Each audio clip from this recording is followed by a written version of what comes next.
After 30 years of a marriage where I lived like a widow despite having a husband, I, Lisa, unexpectedly came back to life. I returned to the second year after marrying my commanding officer husband, Ethan Carter. At this point in time, Ethan had brought home a delicate, helpless mother and daughter who needed care. And I, in this moment, had just reached my 3rd month of pregnancy. Knowing exactly what would happen next, I wrote my own name in advance on the official conversion form for permanent status, then went voluntarily to the hospital and ended the pregnancy. In this lifetime, I will never again devote myself without complaint to serving Ethan Carter and his longtime lover Sierra, like some old servant. Instead, I will pour my heart and strength into serving my country. And as for Ethan Carter and Sierra, that adulterous pair, I sincerely hope they suffer together for the rest of their lives. I just never expected Ethan Carter to refuse to divorce me. He wanted to trap me again, just like in the previous life, forcing me to work like a beast of burden for him and Sierra. Since that's how he wants it, he can't blame me for becoming ruthless. The winter of December in Northville was truly freezing. Bone-piercing winds, water turning to ice instantly. The stabbing pain coming from my hands made me look around in confusion. I realized I was standing at the edge of an open-air washing platform in the frigid wind, with 2 large basins filled to the brim with clothes that needed to be washed right in front of me.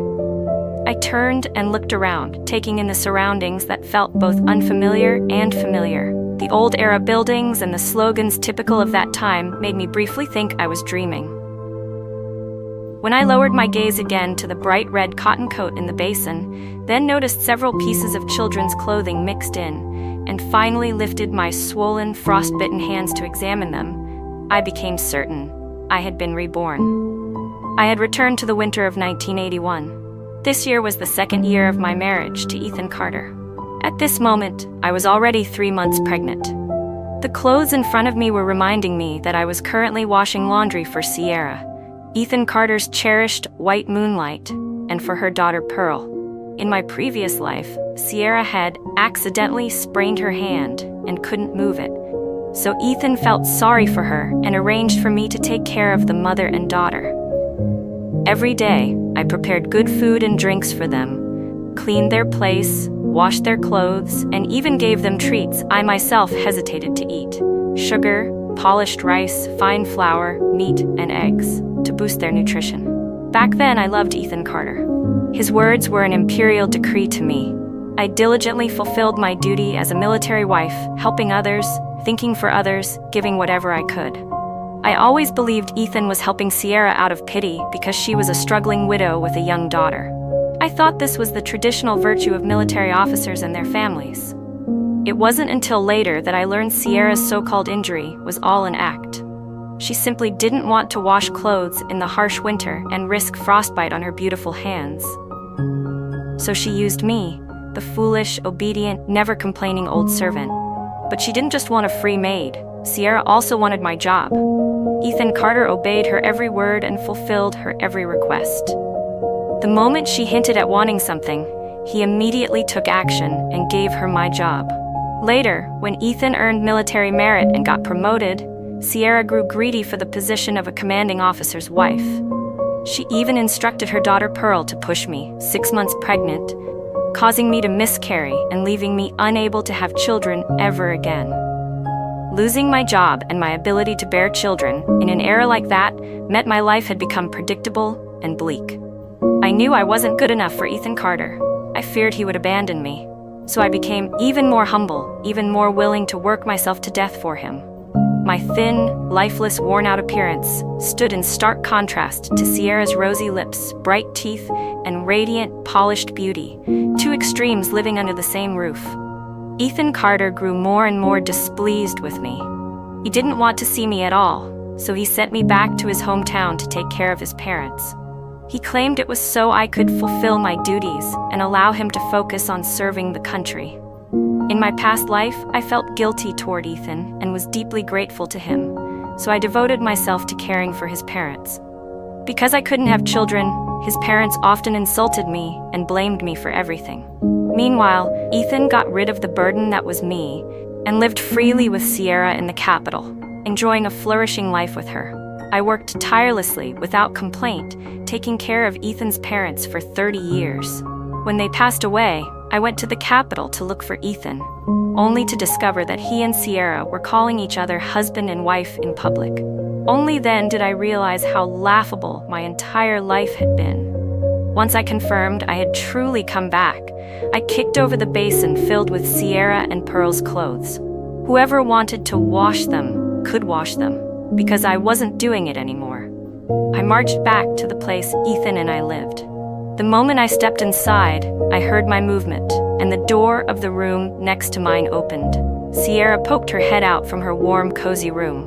When she saw me, she forced a fake, pretentious smile and said, "Lisa, you're back. Did you finish washing the clothes?"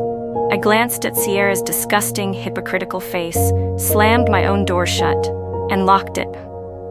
I went straight to the bedroom, crouched down, and pulled out a box from the cabinet under the bed. Inside were the meat tickets, grain tickets, cloth tickets, and some cash that I had saved over the past 2 years of marriage with Ethan by scrimping and saving. Some of those tickets and cash had already been taken by Ethan to supplement Sierra and Pearl's living. Sierra and her daughter constantly had new clothes to wear, polished rice, fine flour, eggs, and meat to eat. They were raised fair-skinned, plump, and glowing with health. Meanwhile, because of malnutrition, my hair had turned dry and yellow, and despite being 5'6", I weighed barely 90 pounds. My clothes were patched over and over, and I only threw them away when they were impossible to repair. In my past life, my thriftiness ended up benefiting everyone but myself. In this lifetime, I would never let that happen again. I took out all the cloth tickets, meat tickets, grain tickets, and money, stuffed them into my pocket, and walked out immediately. Even if I were to give these things away, I would never let Sierra and her daughter take advantage of them again. I gave part of the cloth tickets, meat tickets, and grain tickets to the military families in the compound who truly needed help. Then, taking the remainder, I went to the public supply center and generously used the cloth tickets to order 4 sets of clothes for myself. With the meat tickets, I exchanged for 3 pounds of ribs, along with eggs and vegetables. After that, I returned home. As I approached the courtyard, I could see from afar the tall, straight figure of Ethan Carter. He was standing with his back toward me, talking to Sierra. She was holding her hand, eyes filled with tears. The moment she saw me, she proactively opened her mouth and said, "Lisa, you're back." Ethan turned around with a severe expression on his face. The first thing he did was question me. "What's going on with you? Why did you leave the clothes unwashed and throw them on the ground outside? And why did you ignore Sierra when she talked to you?" I stared at the man for whom I had wasted more than 30 years of my previous life. At this moment, Ethan was still in his youth, his features unbelievably handsome. In my past life, I had loved Ethan's face to death. I once swore I would go through fire and water for him without hesitation. But after living through life and death, now that I saw the same face that once drove me mad with devotion, I felt no trace of love. Only disgust and hatred rising in my chest. Seeing me stare at him without speaking, Ethan's brows creased, and he scolded me sharply. "Why aren't you talking? I'm asking you a question." Seeing Ethan treat me so harshly, Sierra's eyes flashed with a hint of satisfaction. Then she spoke in a delicate tone. "Lisa, did I do something wrong?" Sierra looked at me gently and said, "Did I make you upset? If so, you can just tell me. I'll change." In my past life, the old Lisa had been foolish, as if her mouth had been glued shut. She never defended herself, letting the smooth-talking Sierra slander her and pin every accusation on her. But after reliving a whole lifetime, this Lisa was no longer that stupid. I glanced at the other residents of the compound, who were returning from work one after another, then raised my voice deliberately. "Comrade Sierra, your injured hand means you can't wash clothes or do housework. That's my fault. I sincerely wanted to help you wash your clothes, cook your meals, and clean your home for you. But unfortunately, my body just can't handle the strain." As I raised my voice, everyone returning from work stopped in their tracks and looked our way. Ethan felt the weight of their gazes and tried to stop me, but I ignored him and continued even louder. "I actually fainted earlier while washing your clothes. I lay on the ground for quite a while, and no one came to help me. I'm pregnant, you know. If this keeps up, forget the baby." I might not even last myself. Hearing me say that, Ethan finally remembered that I was pregnant. If you're pregnant, why aren't you resting? I'd love to rest, I said.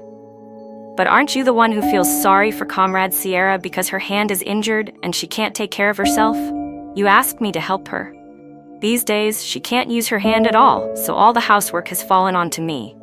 It's all my fault. How could my body be so weak? It's all my doing. I'm so sorry.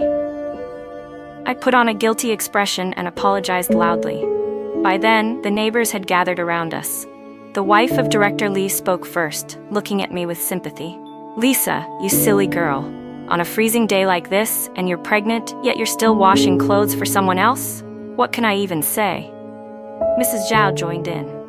Exactly. Pregnant daughters-in-law in other families are spoiled and cared for. But you're pregnant yourself, and instead of protecting your baby, you're doing chores for someone else. Aren't you afraid of hurting the child? I replied quickly. I was just worried about Comrade Sierra. Her hand is injured, and she has a child to care for. Life isn't easy for her.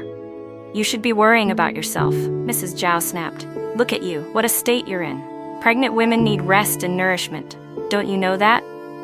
Then she shot Sierra a cold glance. Look at her, fair-skinned, plump, glowing with health. And that injured hand looks perfectly fine to me. Besides, why should someone else do her chores? It's ridiculous. She only bullies you because you're soft-hearted and easy to push around. Sierra's face flushed bright red. Tears began streaming down her cheeks. She stomped her foot, covered her face, and ran back inside the house. Seeing this, Ethan's heart ached. He shot me an angry glare and hurried after her. Mrs. Zhao snorted. Shameless little hussy. Director Lee's wife sneered. Cry in front of everyone like that. What an act. With that performance, it's a shame she isn't an actress. Trying to look simple-minded and sincere, I said. Comrade Sierra isn't like us. She's from the city. She can't stand even the slightest grievance. Pah! Mrs. Zhao spat. That little act of hers only works on silly girls like you. Then she sighed. Lisa, you work yourself to the bone. Don't you ever think about anything? What do you mean? I asked. If you keep being this foolish, your man is going to get stolen. I gasped and covered my mouth. That can't be, right? Mrs. Zhao lifted her brows. Hard to say. You'd better keep an eye on Ethan. Don't let that fox of a girl lure him away. They won't, I said quickly. They're just friends. Ethan just feels sorry for her because she doesn't have a husband. He only wants to help Comrade Sierra. I added, he even gave Comrade Sierra and her daughter the meat tickets, grain tickets, and cloth tickets from our home, and he gives Comrade Sierra $50 every month. Director Lee's wife and Mrs. Zhao both widened their eyes in shock. Keeping an innocent and clueless expression, I told them everything about how Ethan Carter had been supporting Sierra and her daughter. They stared at me like I was some alien, their eyes full of sympathy as they shook their heads. Knowing those two, it wouldn't be long before news of Ethan and Sierra's affair spread through the entire compound. After venting my grievances, I felt relieved enough to go home and cook ribs and steamed eggs to nourish myself. Dinner was ready soon. I ate 2 big bowls of rice with rib soup and steamed eggs, and I felt my whole body regain its strength. With food in my stomach, I cleaned the dishes, washed the pots, and returned to my room to lie down and think about what to do next.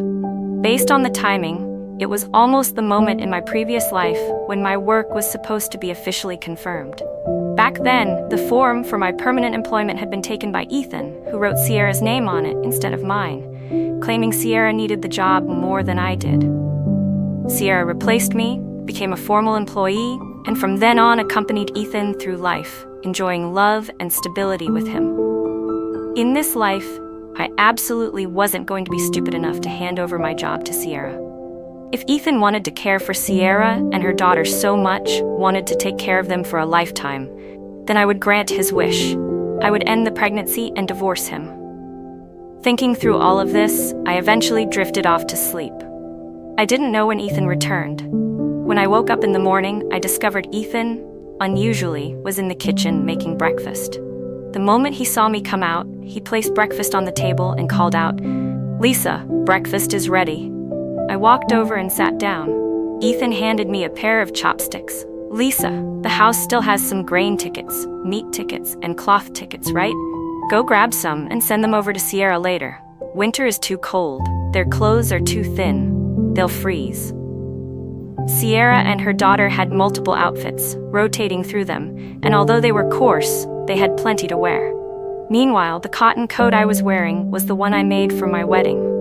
I only had that one, and I'd been wearing it for 2 years straight.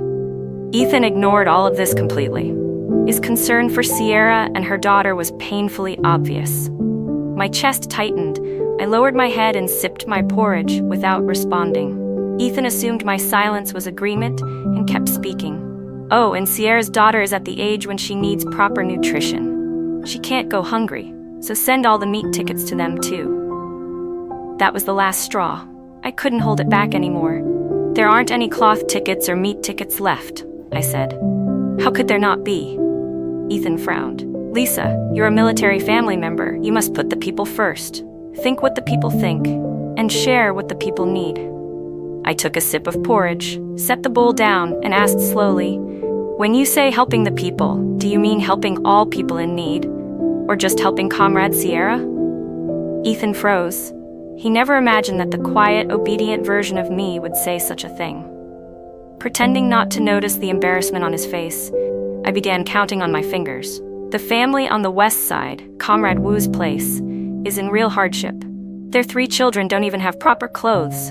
In the dead of winter, they're barefoot. As a military wife, I absolutely can't watch them suffer like that, so I gave them all the cloth tickets so they could buy clothes. Oh, and the instructor on the south side, Instructor He. Their family has an elderly mother who's been sick, and there are 6 or 7 people living under one roof. I heard they haven't eaten meat in days. The whole family is so thin they look like bamboo sticks. They're the ones who truly need help. So of course I sent the meat tickets to them. Ethan's face went livid, dark as if he'd just swallowed something foul. Wasn't he always preaching about how helping Sierra and her daughter was helping the people? Well, I'd just shown him who actually needed help. After being smacked in the face by my words like that, Ethan was left speechless and humiliated. After breakfast, he headed straight to his unit. I tidied myself up and left soon after. According to the timeline from my past life, today was the day I was supposed to receive my notice about being confirmed as a full-time employee. When I arrived at my workplace, the supervisor, just like in my previous life, handed out the official employment confirmation forms. Back then, I'd taken it home, happily shown it to Ethan, discussed it with him, and then he had casually given my job to Sierra, saying she needed it more. In this life, there was no way I'd make that mistake again. I wrote my own name neatly and firmly at the top of the application form. After finishing, I glanced at the registration form the supervisor also handed out, the one for applying to volunteer in the Northern Frontier Development Zone. I filled in my name on that form as well and handed it back. The supervisor looked at me in surprise. Why do you want to go to the Northern Frontier? Isn't Ethan Carter about to become a unit commander? Did he agree to this? This is my decision, I said calmly. Right now, my heart is set on serving my country. Ethan is a soldier. He will certainly support my choice. You two really are exceptional, the supervisor said, giving me a thumbs up as he took the forms. Before leaving, he reminded me, if you're selected to go to the Northern Frontier, you'll need to depart on the 5th of next month. I checked the date. There were still more than 20 days left. Plenty of time to prepare. That afternoon, on my way home, I ran into several neighbors, all subtly probing for details about Ethan and Sierra. 3 women together make a whole drama troupe. Naturally, their eyes were full of sympathy as they hinted and muttered accusations about Sierra being shameless. It was clear that Director Lee's wife and Mrs. Zhao had spread the news. Everyone in the compound had received help from me before. They all sided with me, pitying me, calling out Sierra for her shameless behavior. A few even gave me ideas, suggesting I report Sierra for sabotaging a military marriage. But I had no intention of doing that. Even though I despised Sierra and Ethan for being so shameless, I didn't want revenge. If they didn't go too far, I was willing to divorce Ethan and let them be together. As I was thinking this, a neighbor told me something unexpected. Sierra had gone to the hospital earlier in the day and went straight to see Dr. Wang, the obstetrician. They stayed behind closed doors for a long time. The neighbor wondered aloud if Sierra might be pregnant and told me to be careful. My expression didn't change, but inside, my heart turned ice cold. I knew exactly why Sierra had gone to the hospital. Ethan had been promoted. They were planning to do the same thing they did in my past life, target me and the baby in my belly. Since Sierra refused to change, she couldn't blame me for what would come next. I took long strides back home. Sure enough, the moment I arrived at the door, I saw Sierra standing there. Her eyes held a provocative gleam. I unlocked the door, and she followed me inside. Once she closed the door behind us and made sure no one else was around, she dropped her act entirely. "Lisa, you did that on purpose, didn't you?" she snapped. I grinned. "I have no idea what you're talking about." "You're still pretending?" Sierra snapped. "Last night you deliberately said those things in the courtyard, and you even talked behind my back with Mrs. Zhao and Director Li's wife, ruining my reputation and Ethan's. You're completely unreasonable." "Ruining your reputation?" I stared at her with genuine confusion. "What reputation do you even have? You're a widow whose husband is dead, hanging all over another woman's husband every day. You eat the food he buys, spend his money, and cling to him day and night. Is that something a woman with dignity would do?" She clearly hadn't expected someone as soft-spoken and tongue-tied as me to fight back like this. Sierra was stunned, speechless for a moment. I let out a cold laugh. "Don't bother pretending anymore. I know exactly what you are. You're just relying on whatever past relationship you had with Ethan to scam him for food and money, trying to keep him dangling at your side. If you really loved Ethan, would you have abandoned him back then over another man?" My words hit her right in the heart. Her face darkened into a shade like pig liver. "Lisa, so this is who you really are? Playing innocent while hiding your claws? I underestimated you." I shot back immediately. "Compared to you, I'm nothing. You're an absolute master at pretending." I had never spoken to her so directly before, and Sierra couldn't take it at all. "Look at you," she sneered viciously. "You look so plain and pitiful. If I hadn't left back then, do you really think Ethan would have married you? He married you because he had no choice. You were just the obedient maid he needed. He never loved you. And even if Ethan does love you," I replied coolly, "what good has it done you? You're still like a rat hiding in the gutter, sneaking around with him in the dark. If you have the ability, why don't you make him divorce me and marry you openly?" Sierra's face flushed like someone splashed dye on it. "You think just because you're pregnant, you can do whatever you want? I'll show you today. Let me tell you, Lisa, even if I kill the child in your belly right now, Ethan won't feel the slightest bit of pity for you." She wasn't lying. After all, in my past life, that was exactly what had happened. Though back then, Sierra had manipulated her daughter into pushing me. But in this life, was she planning to do it herself? Fine. If she wanted a fight, I'd give her one. I sneered and added even more fuel to the fire. "What a touching, earth-shattering love story. Are you sure you really love Ethan? Or are you just using him as a backup plan? The man you truly loved is dead. Nothing left but a box of ashes. Now that Ethan's career is taking off and he's about to get promoted, suddenly you come running back? Please. Everyone can see what you're after." I stepped closer, my voice dripping with contempt. "You want to have an affair with Ethan? Then just do it. But stop pretending you're some virtuous saint while acting like a homewrecker." Sierra stared at me like she'd seen a ghost. I'd always been honest, gentle, and never said harsh words to anyone. She never imagined I would expose every dark, filthy thing she'd been doing. Rage twisted her features, her expression turning hideous as her ugly intentions were laid bare.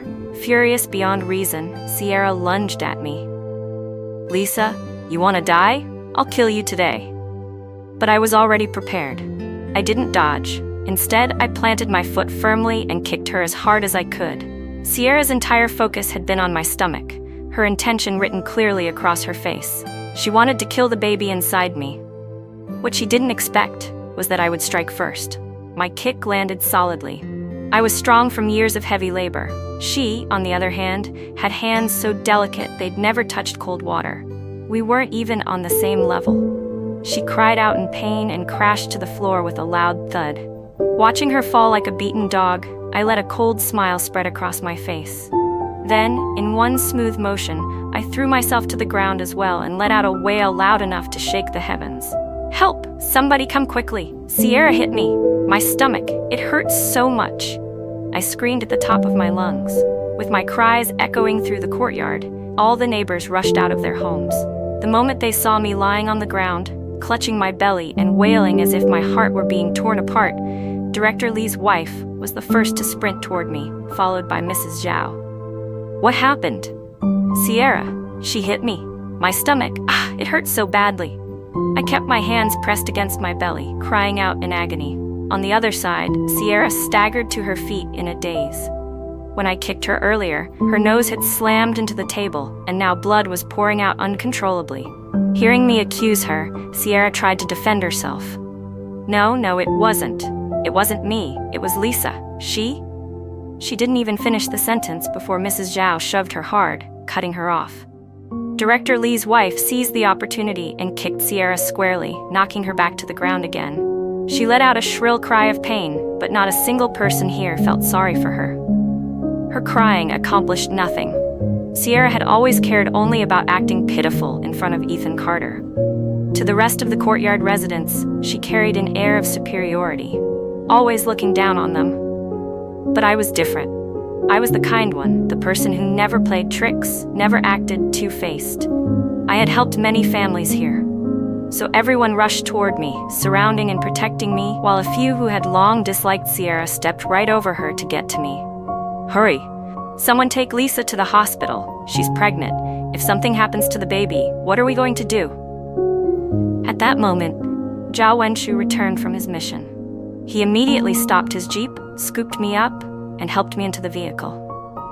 As we drove out of the courtyard, I glanced out the window and saw Sierra, her face smeared with blood, staring blankly in the direction of the departing car. She had probably never imagined that the quiet, meek Lisa would dare to fight back like this. After all, being the first to attack and slander others had always been her specialty. Her sharp tongue, her constant tattling to Ethan, her schemes with Pearl to set me up. They used to hide in corners, laughing while Ethan scolded me. In her eyes, I was a hopelessly stupid, slow-witted fool. Someone who could be crushed without effort. No wonder she was dazed, completely unable to understand how I had suddenly become someone who pushed back. I curled my lips into a cold smile. This was only the beginning. Every grievance I suffered in my past life, I would collect it all back in this one. When we arrived at the hospital, I was quickly wheeled into the obstetrics examination room. The doctor assigned to me was the same one who had operated on me in my past life. Dr. Wang Tingting, Sierra's biological cousin. Earlier that day, Sierra had gone to see her. They had closed the door and talked for a long time. I knew exactly what they were plotting. Wang Tingting barely examined me before declaring that I had suffered severe internal injuries, that I was already miscarrying, and that I needed immediate surgery. She also claimed my uterus and fallopian tubes were damaged to varying degrees and might need to be removed. The people who had brought me didn't understand medical terms. Whatever Wang Tingting said, they believed. I was pushed directly into the operating room. As Wang Tingting began preparing for the surgery, tears streamed down my face. Mrs. Zhao Wenshu's mother, and Director Lee's wife stood by my side, holding my hands and comforting me. Both of them were genuinely heartbroken for me. "Lisa, you're still young," one of them said softly. "This was just an accident." "She'll have other children in the future," someone murmured. I grabbed Director Lee's wife's hand and lowered my voice. "Sister Lee, please go find Director Zheng for me. You must get him here immediately." Director Zheng was the most authoritative OBGYN specialist at the hospital. Hearing me specifically ask for him, Sister Lee froze for a second, then realized what I meant. "Lisa, wait here. I'll go call him right now." While Sister Lee rushed out to find Director Zheng, Wang Tingting couldn't wait any longer and pushed me straight into the operating room. Just like in my previous life, she began the procedure on me. I could feel my child slipping away, the pain spreading through my body, and I saw the cruelty and coldness in her eyes. Just as she lifted the scalpel, ready to cut out my fallopian tubes, the operating room door swung open. Director Li's wife hurried in with Director Zheng right behind her. Director Zheng immediately stopped Wang Tingting. "Step aside and let me examine her." He was a seasoned gynecologist with decades of experience. Compared to him, Wang Tingting's methods were nothing. Perhaps because she knew she was guilty, her hands trembled so badly she couldn't even hold the scalpel properly. Crying, I told Director Zheng that Wang Tingting had wanted to remove my uterus and fallopian tubes. His face darkened like the bottom of a burned pot. "Her uterus and fallopian tubes are perfectly fine. Why would you remove them? What kind of doctor makes such decisions?" He couldn't understand Wang Tingting's actions. It was a serious medical malpractice case. She was suspended immediately and placed under investigation. I was sent back to a ward. Lying on the bed, tears streamed down my face uncontrollably. In both of my lives, I had been unable to keep my child. In my past life, I had been powerless, tricked, and harmed by Sierra. But this time, I had chosen to give up the baby myself. I knew Sierra would never allow this child to survive. She was waiting to take her place as the commander's wife. And the doctor who had operated on me, Wang Tingting, was Sierra's cousin. In my past life, after Sierra's daughter Pearl pushed me down, it was Wang Tingting who performed the surgery. My child shouldn't have died. I shouldn't have become infertile. But Sierra and her cousin were vicious, colluding together to kill my child and destroy my womb. Even after being reborn, I still couldn't protect my baby. But this time, I would not let Wang Tingting go free. Director Zhen was a responsible, principled doctor. In the end, Wang Tingting was fired for severe medical malpractice. Ethan Carter didn't come back until 3 days later. When he pushed open the ward door, a chill followed him in. I half sat up in bed, looking at him. His handsome face was rigid with anger, not worry. There was no concern for me, no grief over losing our child, only irritation and disgust. My heart grew colder and colder. I watched as Ethan walked over to the bed, closed the door behind him, and began scolding me ruthlessly. "Lisa, I always thought you understood the bigger picture. I never expected you to disappoint me like this. You grew jealous because I cared for Sierra, and you went around ruining her reputation everywhere. Do you have no awareness of how a military family member should behave? You've really let me down." He was disappointed because his beloved woman's cousin had been fired. He resented that because of me, Sierra was being talked about and pitied. He felt distressed seeing Sierra criticized and judged. But I was the one who lost his child. And he didn't feel a shred of pain, not even the slightest regret. Ethan had no idea what was going through my mind. He continued lashing out, venting all his anger on me. Finally, he concluded firmly, "This time, you were wrong. After you're discharged, you must go apologize to Sierra. Ask for her forgiveness." I stared at him, this young, handsome Ethan Carter so full of righteous anger, thinking of the man he would become 30 years later, and my heart sank even further. The features of the powerful, high-ranking Ethan Carter from my previous life overlapped perfectly with the man standing before me now. Whether in my past life or this one, he had never, not even for a moment, considered my feelings. His heart and eyes had always belonged to Sierra and her daughter. I had known the truth long ago. I no longer needed any confirmation. I spoke clearly, each word firm and deliberate. "You're right. I really don't understand the big picture. I'm not qualified to be the wife of Commander Carter. So Ethan, let's get a divorce." Ethan's expression froze instantly. He looked as if he couldn't believe what he'd heard. "What did you say? Divorce?" "Yes, I want a divorce. We should file the application today." Hearing the word come out of my mouth shook him visibly. For the first time, Ethan looked genuinely unsettled. "Lisa, what do you mean? Why should we get divorced? Aren't we doing fine?" "Fine." I couldn't stop the laugh that escaped me. "Ethan, we've known each other for 5 years. In these 5 years, have you ever cared about me? Do you know what I think? What I need?" Ethan fell silent, unable to answer. From the beginning of our relationship, I had been the only one giving. He had enjoyed my tireless care, my devotion, my willingness to place him at the center of my world. His words had been law to me. He knew how humbly, how desperately I loved him to the bone. And because I had lowered myself so much, why would he ever need to pay attention to me? Why would he bother to learn what I thought? His heart was always with Sierra. He only ever wanted to give to her. Fine. If that's what he wanted, I would grant him his wish. I laid bare the obsession in his heart. Sierra said she's the woman you truly love, that you've carried feelings for her for years, that you'd do anything for her.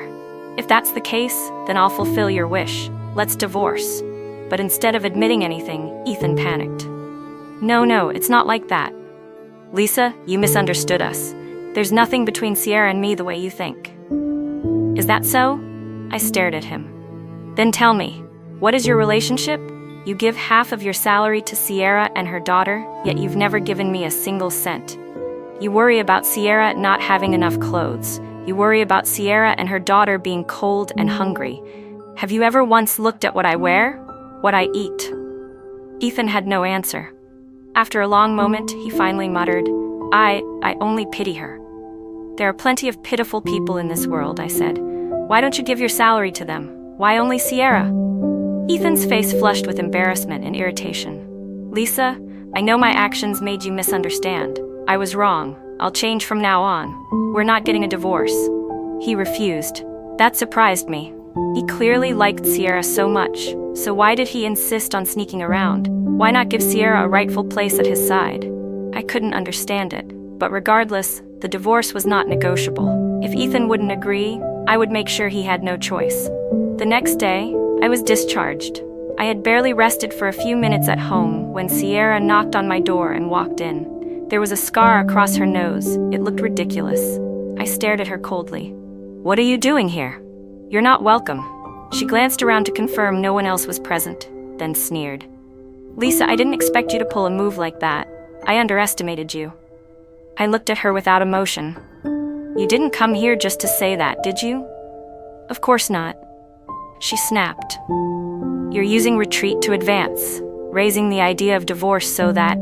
I already know about your plan to divorce Ethan, Sierra said smugly. Well, Lisa, you're actually pretty smart, choosing just the right moment to pull this stunt. Do you really think Ethan refuses to divorce you because he can't bear to? He has no choice. And what exactly do you mean by that? I asked calmly. Ethan just got promoted. You know how strict party discipline is right now. Even the slightest scandal could ruin his future. So Ethan is only keeping you around for the sake of appearances. That's the only reason he won't divorce you. I see. So Ethan is staying married for his career. That means your dream of sneaking around with him might not work out after all, doesn't it? Sierra's face twisted in embarrassment. Lisa, mind your manners. If you dare to do it, why be afraid of being called out? I replied flatly. I'm not wasting time arguing with someone as uncultured as you, Sierra snapped. I came here today specifically to inform you. Ethan can't divorce you for the sake of his future. But to make it up to me, he agreed to let me take your job. Lisa, you're about to become unemployed. Is that so? Well, we'll see. I smiled. Feeling triumphant, Sierra left. She really thought stealing my job was settled, that I would give it up because of Ethan, that she would rise just like in my past life and live comfortably again. She thought too much. Later, Ethan returned home carrying a lot of groceries, ribs, eggs, even fish. His attitude toward me was noticeably better. He took the initiative to talk to me, even brought me a bowl of warm brown sugar water before heading into the kitchen to cook dinner. Soon a table full of fragrant dishes was ready. He called me to eat. I sat silently and ate my fill. He kept watching me cautiously, waiting for the right moment. Finally, after I set down my bowl and chopsticks, Ethan spoke. Lisa, I need to talk to you. I nodded for him to continue. Ethan cleared his throat. I thought about things last night. I realized I was wrong. I shouldn't have gotten so close to Sierra just because I pitied her. I shouldn't have neglected you as my wife. I understand my mistake now. I'll change. I'll avoid interacting with Sierra from now on. I didn't say a word. I just looked at him quietly. After making his promise, his tone suddenly shifted. Lisa, Sierra doesn't have a job right now. Raising a child alone is hard for her. As a soldier, my duty is to help the people, and I've thought of a solution. Once Sierra has a stable job, she'll be able to support her daughter, and I won't have any reason to help her anymore. So, could you give your permanent employment slot to Sierra? I couldn't help laughing. He was saying exactly what Sierra had said earlier. If I hadn't lived through all of this before, if I didn't already know how it would end, I probably would have believed Ethan. What a pity. I shook my head. Why should I give my job to Sierra? We have a much better solution. Ethan looked confused. What solution? We divorce. Then you can fully devote yourself to taking care of Sierra and her daughter. Isn't that the best outcome for everyone? Ethan's expression instantly darkened. I said I will not divorce you. Why not? I asked with a gentle smile. You're my wife. Our relationship is fine. Why would we divorce? Our relationship is fine? I laughed softly. What a joke. If you cared even a little bit about me, if you cared about the child in my belly, you would have felt pain for losing our baby. You would have shown even a shred of anger toward the person who killed our child. But you didn't. I looked directly into his eyes. Ethan Carter, your heart is full of Sierra and her daughter. You're afraid Sierra won't have a job. You're afraid she'll be cold or hungry. But you don't have even the slightest bit of concern for me or for the child I lost.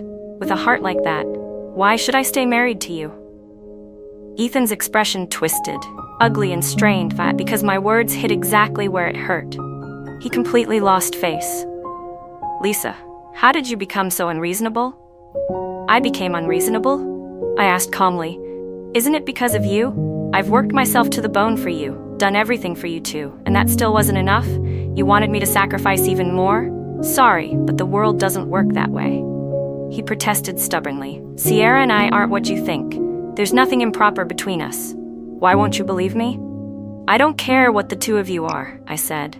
I just want you to know, I'm not giving up my job for anyone. I emphasized each word slowly and clearly. And divorcing you is the best solution. You've been promoted, your salary has increased, and you have more than enough money to support Sierra and her daughter. Lisa, I'm not divorcing you, Ethan snapped. And you need to give up this ridiculous idea. I'm telling you, military marriages are sacred and must not be violated. Since you married me, you will be my wife for the rest of your life. Throwing down those harsh, rigid words, Ethan slammed the door and left. I sat quietly in the chair, feeling the cold seep through my bones. I thought that after everything I'd said, Ethan would be eager to divorce me. Instead, he refused, and even used the sanctity of a military marriage to threaten me. Why? In my heart, I already knew. Ethan had no real feelings for me. He only refused to divorce because a scandal would hurt his promotion, because he wanted me to give my job to Sierra, because he wanted to keep using me as his obedient old servant to care for his parents. Early the next morning, I went to my workplace. The supervisor called me in. Comrade Lisa, the matter about you volunteering for the Northern Frontier might fall through. What do you mean? I asked. Your husband, Commander Carter, came to see us. You must understand. First and foremost, you are a military family member, and only after that are you our employee. Your primary duty is to ensure a stable home front so the commander can serve with no worries. So your job may need to be adjusted. Hearing that much was already enough. I understood everything. In my past life, I'd been obedient and compliant, so Ethan had easily handed my job to Sierra. In this life, I refused to obey, so he simply used authority and pressure to force me out. Since Ethan wouldn't agree to divorce, I truly had no way out. I had no power to fight him. Even though he wasn't all-powerful yet, just invoking the phrase military spouse stability was enough to crush me. Leaving the workplace, I walked home in a daze. Sierra must have heard the news because she was waiting specifically to mock me. When she saw me return, she shrieked with a sharp laugh. Didn't you tell me not to worry about your job? And you still dare talk big? I looked at her face, and I truly wanted to slap her. Just as I was about to act, Sierra sneered and spoke again. Lisa, are you back to yourself yet? In our past life, you weren't like this. My raised hand froze midair. Her words made something deep inside me jolt. I forced down my impulse and took a long breath. What do you mean? I asked quietly. Sierra scoffed. Still pretending? Are you going to say you didn't get reborn?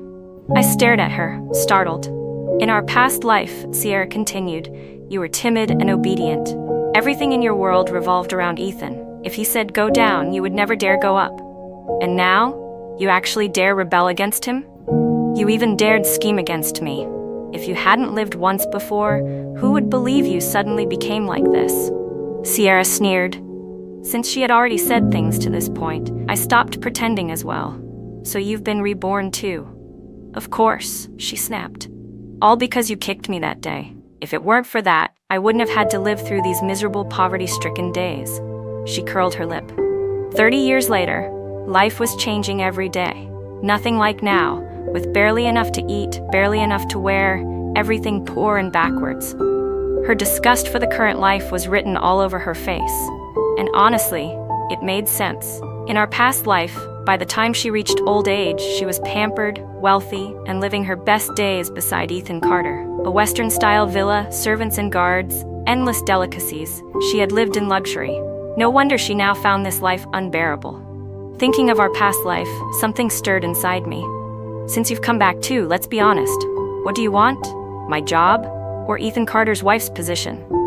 Sierra giggled sweetly. Obviously, I want both. You can't have both, I said. Right now, you can only choose one. Which is it? Let me remind you, work is hard and exhausting.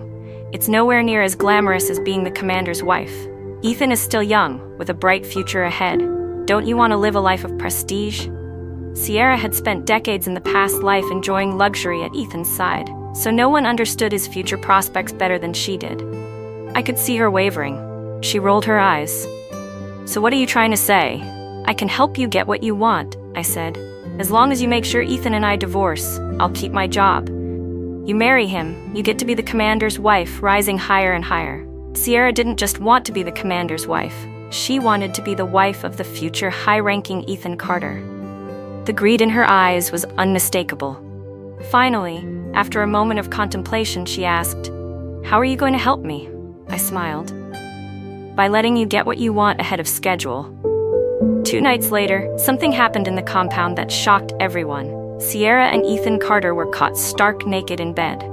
By me, his legal wife.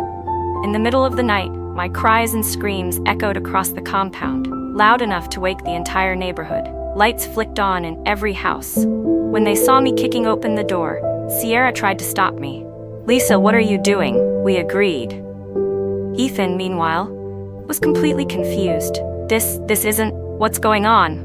The two of them scrambled to find their clothes, but unfortunately for them, I had already snatched their clothes first and thrown them outside. Ethan exploded. "Lisa, give me my clothes. There must be some kind of misunderstanding. Let's talk." Talk? As if I would give him a chance. I screamed even louder, my voice raw and piercing.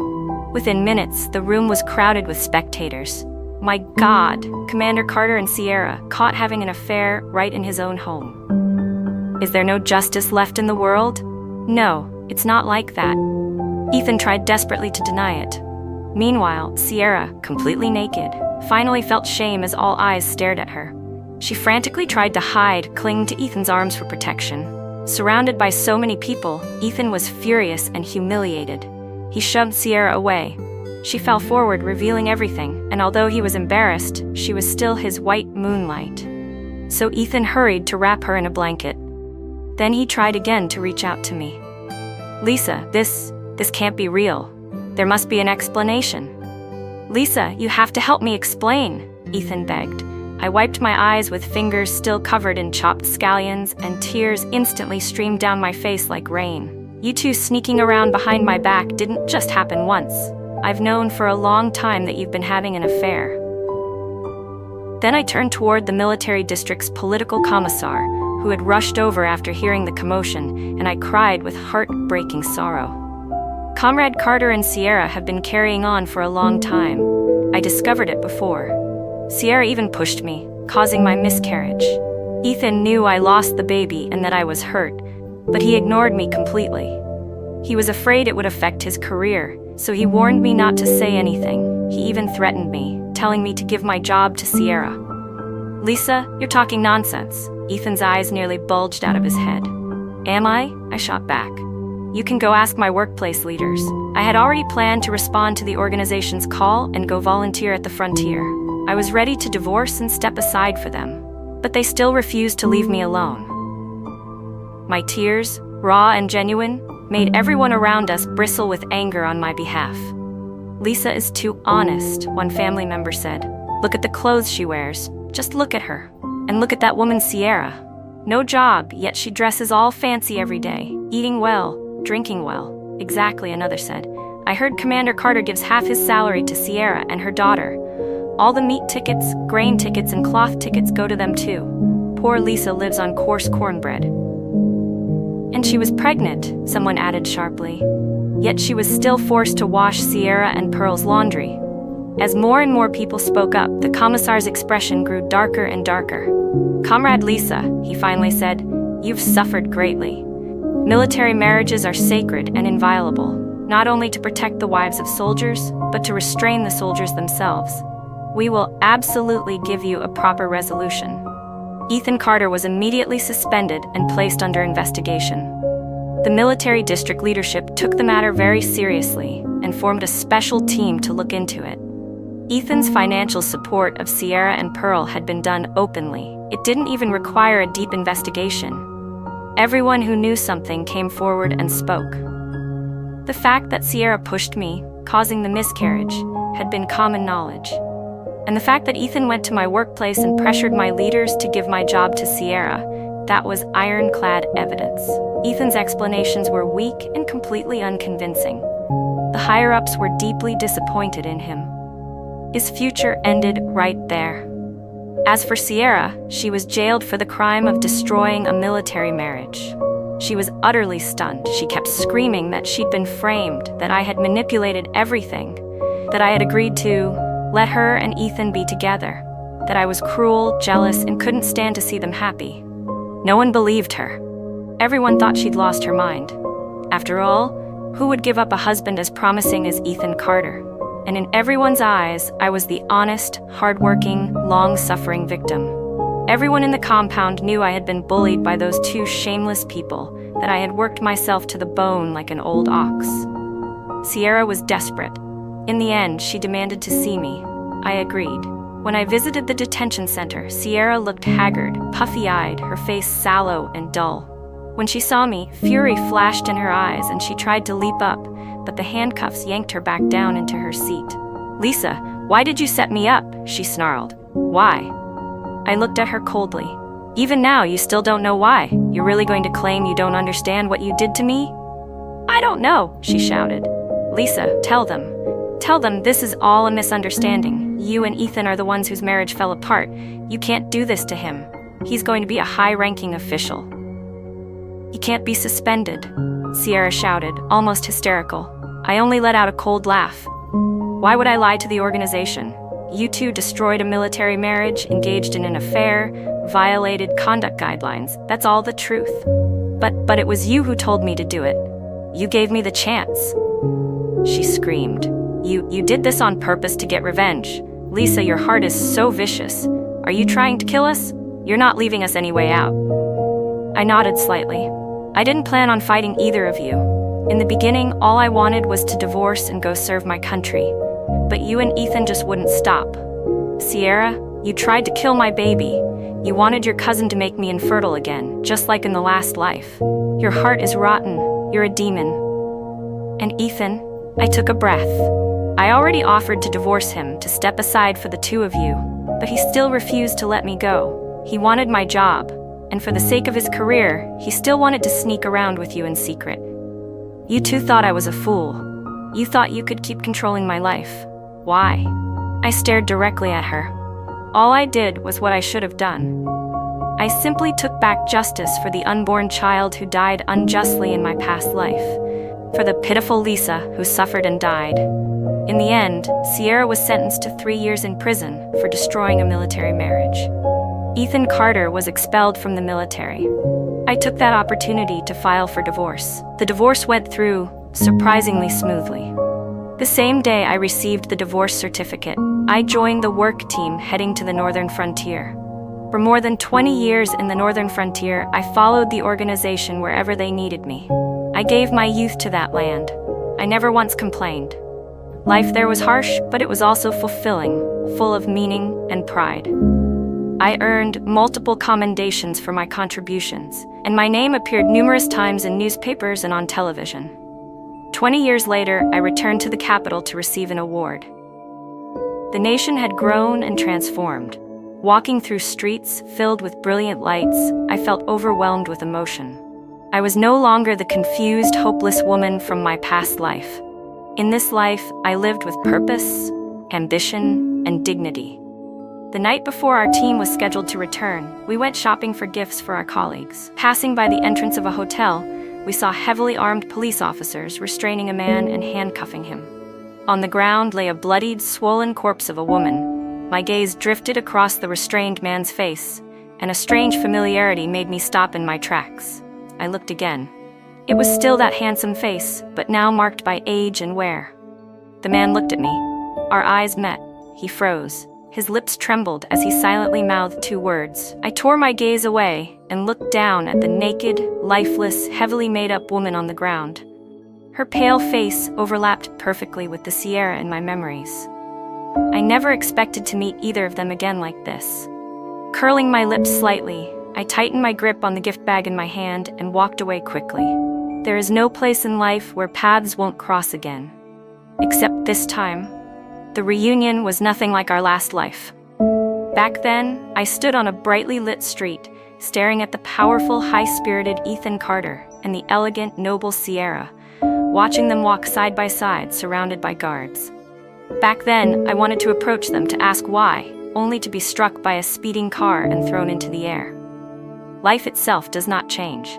We all come into the world with nothing and leave with nothing. The only difference lies in the choices we make. And I am grateful that in this life, I made the right one.